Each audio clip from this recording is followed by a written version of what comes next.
दोस्तों, स्वागत है आपका आज की इस कहानी में। हेलो दोस्तों, मेरा नाम पूर्वी है और मैं 35 साल की हूँ और मेरा एक छोटा सा बेटा भी है। हम लोग नोएडा में रहते हैं। मेरे पति दुबई में जॉब करते हैं, इसलिए वह साल में 1 या 2 बार ही आते हैं। इसलिए घर में मेरे साथ मेरे सास ससुर रहते हैं। मेरे ससुर की एक गारमेंट्स की दुकान है और वह एक बहुत ही अच्छे इंसान है।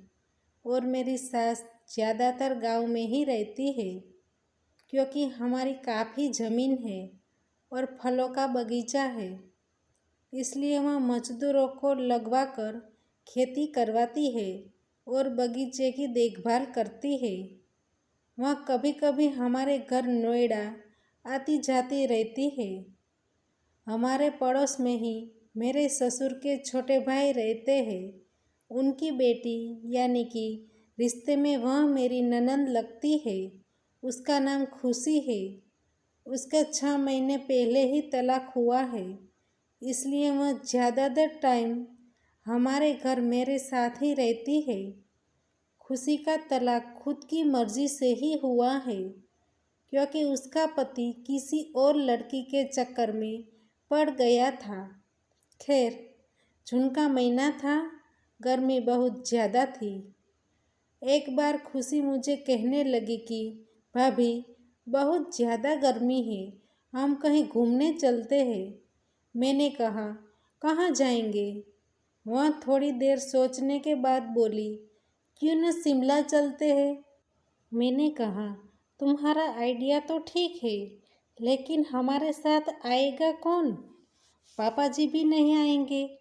वह बोली, मैं किसी भी तरह बड़े पापा को मना लूँगी। मैंने कहा, ठीक है। हम दोनों पापा जी से बात करने के लिए गए। थोड़ी देर तो वह नहीं माने, लेकिन काफ़ी समझाने के बाद वह मान गए। फिर पापा जी ने पूछा, कहाँ जाना है? फिर खुशी ने बताया कि शिमला घूमने के लिए जाना है। फिर वह बोले, ठीक है, मैं 3 टिकट बुक करवाता हूँ, तुम लोग अपनी तैयारी करो। हमारी फ़्लाइट 15 जून दोपहर 3 बजे की थी। हम लोग सब ने अपने अपने कपड़े पैक किए क्योंकि हमें सुबह जाना था। हम सुबह 11 बजे घर से निकल गए। हम दिल्ली एयरपोर्ट पहुँचे तो वहाँ फ़्लाइट 1-2 घंटा लेट थी, लेकिन हमें वहाँ बैठकर बहुत अच्छा लग रहा था। फिर जब हमारे प्लेन का टाइम हो गया, तब हम लोग प्लेन में बैठ गए। लगभग 1-1.5 घंटे के बाद हम शिमला पहुँच चुके थे। तब हमें शाम को 7 बज चुके थे। पापा जी ने कहा, खुशी, अब बताओ हमें जाना कहाँ है? तब खुशी ने कहा, बड़े पापा, यहाँ पर होटल में एक रूम ले लो। फिर हमने एक होटल देखा, उसका नाम था पैराडाइज। फिर हमने होटल में एक रूम लिया, लेकिन उसमें सिंगल बेड ही था। कोई डबल बेड वाला रूम खाली नहीं था क्योंकि वहाँ रूम बहुत ही मुश्किल से मिलते हैं। अब हम 3 लोग थे और बेड एक ही था। खुशी कहने लगी, बड़े पापा, अब हमें एक ही बेड पर तीनों को एडजस्ट करना पड़ेगा। मैं बोली, ठीक है।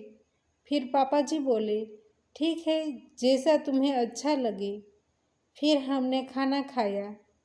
खाना खा के जब रूम में गए तो रात के 10 बज चुके थे। फिर हम सब सोने लगे। अब हम सब सो चुके थे और रात के करीब 2 बजे अचानक से मेरा हाथ मेरे ससुर जी के उस पर चला गया।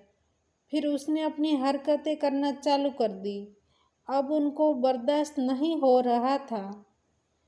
फिर उसने मेरा हाथ, तब मेरी अचानक से आँख खुल गई। मैंने कहा, पापा जी, यह आप क्या कर रहे हैं? फिर मैंने कहा, पापा जी, मुझे चाहिए। वह बोले, घर जाकर यहाँ पे खुशी है, जग गई तो कयामत आ जाएगी। लेकिन मैं नहीं मानी। फिर हम दोनों, खुशी ने धीरे से आँख खोलकर देखा और उसकी आंखें खुली की खुली ही रह गई। अब वह भी पागल हो गई, क्योंकि उसको भी 6-7 महीने से किसी का सहारा नहीं मिला था।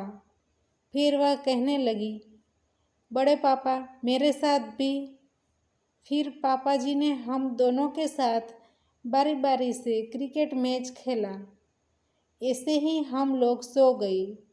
फिर सुबह उठकर वॉशरूम में फ्रेश होकर हम लोग घूमने निकल गए। हम लोग पूरा दिन शिमला में घूमकर शाम को उसी होटल में वापस आकर लेट गए। फिर खुशी कहने लगी, बड़े पापा आज एक बार और। पापा जी कहने लगे, नहीं अब नहीं। मैंने कहा, मेरा भी मन है।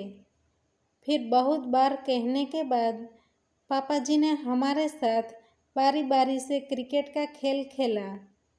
अब हम दोनों बहुत खुश थे। लेकिन अगले दिन हमारी फ्लाइट थी। सुबह हम सब लोग फ्रेश होकर नाश्ता करके अपनी फ्लाइट में चले गए।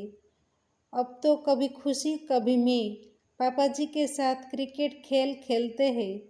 अब हम तीनों बहुत खुश रहते हैं। दोस्तों, हमारी कहानी यहीं पे समाप्त होती है। तो दोस्तों, आपको हमारी कहानी पसंद आई है तो वीडियो को लाइक करें और शेयर करें, और चैनल पर नए हैं तो चैनल को सब्सक्राइब करें, और हाँ, नोटिफिकेशन बेल को ज़रूर दबाइए ताकि आने वाली अगली अपडेट आपको सबसे पहले मिल सके। धन्यवाद।